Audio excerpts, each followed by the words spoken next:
না থাকে আমরা গাইড করবো কি করে ভালোভাবে রাখতে হয়, আমাদের একটা গাইডেন্স দেবো, আমরা একটা বুঝিয়ে বলবো।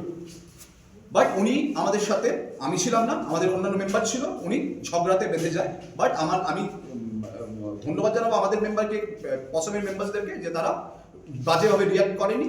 আমরা সুস্থভাবে ওনাকে বলে এসেছি আপনার পশু আপনার কাছেই থাকবে, আপনি শুধু ভালোভাবে রাখুন, আমরা কিছু কিছু জিনিস বলে দেবো, সেগুলো চেঞ্জেস আর রিকোয়ার্ড।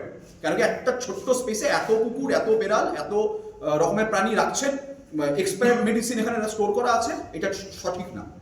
তার সাথে বলে দেবো, মিডিয়া দাদারা যারা আপনারা গেছিলেন তারা নিশ্চয়ই দেখেছেন, আমি আবার দেখাবো ভিডিওর মধ্যে। জাস্ট আ সেকেন্ড, আমি এখন দেখিয়ে দিচ্ছি, আমি 1 সেকেন্ডে দেখিয়ে দিচ্ছি।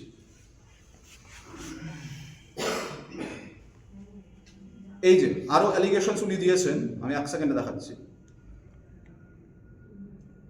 পচা গলা বাচ্চা বাচ্চা কুকুর, এগুলো উনি অ্যালিগেশন দিয়েছে, এগুলো নাকি 1 দিন 2 দিন, আমি আজকে মিডিয়াতে দেখলাম 2 দিন পুরনো। উনি ওনার ভয়েস রেকর্ডিং আছে, উনি আমাদেরকে বলছে 3 দিন পুরনো, আমাদেরকে বলতে আমাদের সব সোর্সের কাছে বলছে 3 দিন পুরনো। আর আমরা যতটুকু বুঝি এটা রটেন অবস্থায় আছে, এটা 5 থেকে 7 দিন পুরনো। 3-4টে কুকুর বাচ্চা এভাবে আটকে ফেলে রাখা হচ্ছে প্লাস্টিকের প্যাকেটে রেখে। ওনার যুক্তি হলো উনি প্লাস্টিকের প্যাকেটে কেন রেখেছে, যাতে ডিসটেম্পার না ছড়ে, কুকুর এটা না ছড়ে। আজকে অসুস্থ বাচ্চাদেরকে প্যাকেটে বন্দি করে, মৃত বাচ্চাদেরকে রটেন ফ্লেশ, এগুলো থেকে মাছি ভ্যান ভ্যান করে অন্যান্য কুকুরের গায়ে বসছে, অন্যান্য মানুষের বাড়িতে যাচ্ছে, এটা থেকে বিশাল পরিমাণে একটা ডিজিজ ছড়তে পারে, ওনাদেরও ছড়তে পারে, ওর পাশের বাড়ির মানুষদেরও ছড়তে পারে। This is not the way যে অ্যানিম্যাল ওয়েলফেয়ার, এটাকে আমি বলবো না এটা অ্যানিম্যাল ওয়েলফেয়ার, এটা অ্যানিম্যাল ক্রুয়েলটি এখন করা হচ্ছে। আজকে ডিস্টেম্পারে কুকুর, আমরা যারা এইসব নিয়ে ডিল করি আমরা জানি ডিস্টেম্পার হাইলি কন্টেজিয়াস, একটা কুকুর থেকে আরেকটা কুকুরের গায়ে খুব ইজিলি ট্রান্সমিট হয়। তো কি করে মৃত বাচ্চাগুলোকে ওনারা অন্যান্য কুকুর, আমি ভিডিও ফুটেজে সব শেয়ার করবো, অন্যান্য কুকুরের পাশে রেখে দিয়েছে। মরা মুরগি, আমরা গন্ধে যেতে পারছি না, মরা মুরগি ওই সেম স্পটে রাখা, পাশে একটা কুকুর ছিল, সেই কুকুরদের জন্য কতটা ট্রমাটাইজড হচ্ছে ওরা, আপনি ইমেজিন করে। আমার সামনে আমার একটা প্রশ্ন আছে, উনি অনেক মানুষ আছে যারা বলছেন উনি তো ভালোর জন্যই নিয়ে গেছে, ভালো কাজের জন্য নিয়ে গেছে। আমি একটা পরিস্থিতি দিচ্ছি এখানে, আমি একটা এক্সাম্পল দিচ্ছি। আমি রাস্তার বাচ্চাদেরকে আমার বাড়িতে নিয়ে যাচ্ছি, অনাথ বাচ্চা ওরা, বাড়িতে নিয়ে রাখছি।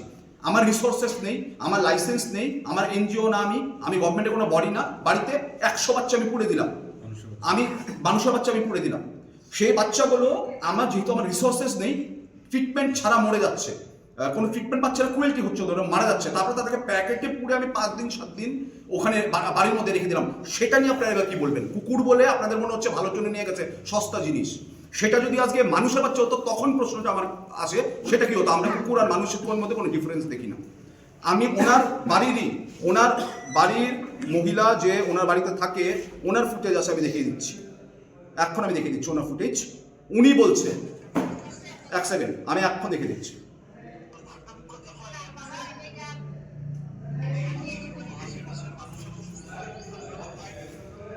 এটা ওনার বাড়ির হাউস হেল্প।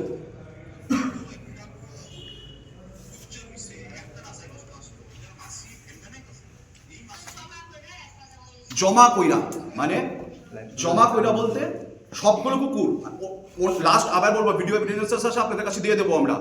16টা কুকুর মারা গেছে লাস্ট মান্থ, ওনাদের কথা, 16টা কুকুর মারা গেছে লাস্ট মান্থে। কি করে মারা যায় শেল্টার ভেতরে? 16টা কুকুর মারা গেছে, ওদেরকে একসাথে একের পর এক ডাম্প করে। ওনার বাড়ির মানুষের বক্তব্য সেটা, একের পর এক সবগুলো কুকুরকে জমিয়ে রাখে, তারপর তাদেরকে একসাথে ডাম্পিং করে, যাতে তাদের কাজটা ইজি হয়। দুর্গন্ধে আশেপাশে মানুষ বেরোতে পারছে না, ওখানে বাচ্চারা আছে, ওখানে বয়স্ক মানুষ আছে, এটার থেকে যে ডিজিজটা ছড়বে সেটাকে সামাল দেবে, এটা ওনাদের